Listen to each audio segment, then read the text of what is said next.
5 বছর হয়ে গেছে, 6 বছর হয়ে গেল 370 উইথড্র হয়ে গেছে, কিন্তু আমি তার মধ্যে দুবার কাশ্মীর গেছি। একবার লে লাদাখ হয়ে শ্রীনগর হয়ে পুরো এলাকা ঘুরেছি, দিয়ে ফিরেছি। আর আমি দুবারই, দ্বিতীয়বার অমরনাথ গেছি বালটাল হয়ে এদিক দিয়ে। আমি দেখেছি মানুষের কোঅপারেশন। আমি রাত 11টার সময়, 8টার সময় বালটাল থেকে বেরিয়ে 11টার সময় শ্রীনগর পৌঁছেছি।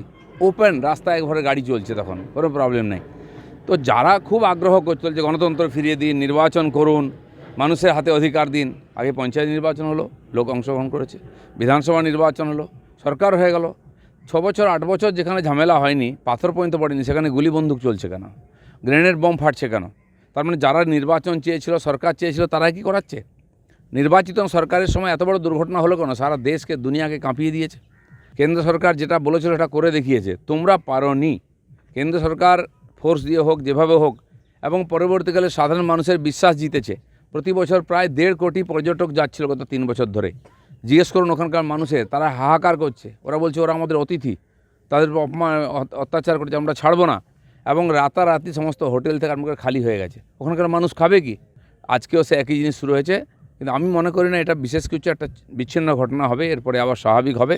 কারণ সাপের মাথাটাই থেঁতলে দিয়েছে মোদী সরকার, লেজটা নড়ছে।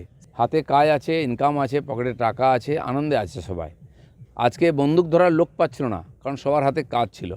তাই এই টুরিস্টদের তাড়িয়ে আবার বেকার করে যুবকদেরকে আবার হাতে হয় বন্দুক তুলে দেবে, পাথর তুলে দেবে, গ্রেনেড তুলে দেবে, আর কটা টাকা দিয়ে তাদেরকে আবার দেশবিরোধী কাজ করাবে, সে চক্রান্ত চলছে। আমার মনে হয় যে ধরনের প্রতিক্রিয়া দেশ জুড়ে, দুনিয়া জুড়ে হয়েছে, এটা ওখানকার কয়েকজন বিচ্ছিন্নতাবাদী নেতা বা কয়েকজন জঙ্গি এটা পারবে না। সরকার আছে, সরকারের সঙ্গে পুরো দেশ আছে। আপনি দেখুন যে জওয়ানরা শহীদ হয়েছেন, যে ট্যুরিস্টরা শহীদ হয়েছেন, তাদের প্রতি মানুষের সমবেদনা দেখুন। মানুষ একদম ঝাঁপিয়ে পড়ছে তাদের সম্মান সমবেদনা জানাবার জন্য। এবং দেশ সরকার তো আছেই।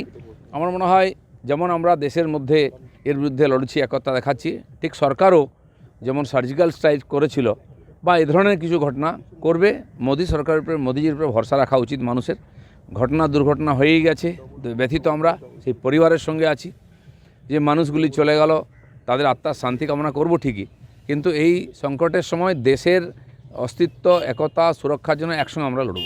ঠিকই আছে, অনেক সময় অনেক কথা আমাদের মুখ্যমন্ত্রী রোজ কত উল্টাপাল্টা বলেন, তো সেটাকে আবেগে মানুষ করতে গিয়ে অনেক কিছু হয়ে যায়, ভুল ত্রুটি প্রত্যেকের, আমরাও করি। আমাদের প্রধানমন্ত্রীর কথা নিয়েও কত হয়েছে। কাশ্মীর, বাংলাদেশ বর্ডার বলুন, পাকিস্তান বর্ডার বলুন, এরকম ঘটনা বহুবার হয়েছে।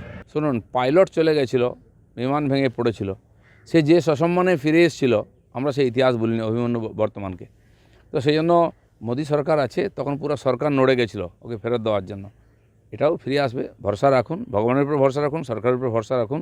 এই ধরনের যারা ছোট ছোট দেশ, সেখানকার যারা এই যে তাদের দুর্বলতা, তাদের দারিদ্র্য, তার জন্য তার দেশের ভিতরে কিছু লোক, তারা ওই দেশের মানুষকে কষ্ট দিচ্ছে, কিছু উল্টাপাল্টা কথা বলছে।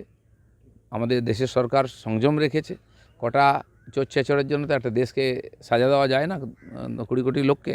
তারা আমাদের পড়োশি, আমাদের ভাই, একই শরীর থেকে আমরা হয়েছি, সেটা আমরা ভুলি না। কিছু সময় যেমন ভারতবর্ষের মধ্যে কিছু দেশদ্রোহী আছেন, বিচ্ছিন্নতাবাদী আছেন, সাহায্য করার জন্য ওখানেও আছে। ওদের কথার গুরুত্ব দেওয়ার দরকার নেই। ওইখানকার মানুষ বুঝতে আরম্ভ করেছেন যে যারা এই চক্রান্ত করে সরকারকে সরিয়েছে, যারা আজকে ওখানে এই ধরনের অব্যবস্থা তৈরি করেছে, তার যোগ্যতা কিছু নেই। মানুষ জাগছে, পরিবর্তন হবে। আমার ধারণা বাংলাদেশে শান্তি আসবে। ঠিক সেরকম যেমন বাংলাদেশকে শিখিয়েছে আমরা পাকিস্তানকে যে পড়োশি হিসাবে সোজা থাকতে হবে, বাংলাদেশেও নিজের স্বার্থে যেদিকে ভারত চারিদিকে ঘিরে আছে তাকেও শান্ত থাকতে হবে, ভালো থাকতে হবে। কারণ ভারতের সঙ্গেই থাকলেই তাদের ভবিষ্যৎ ঠিক থাকবে।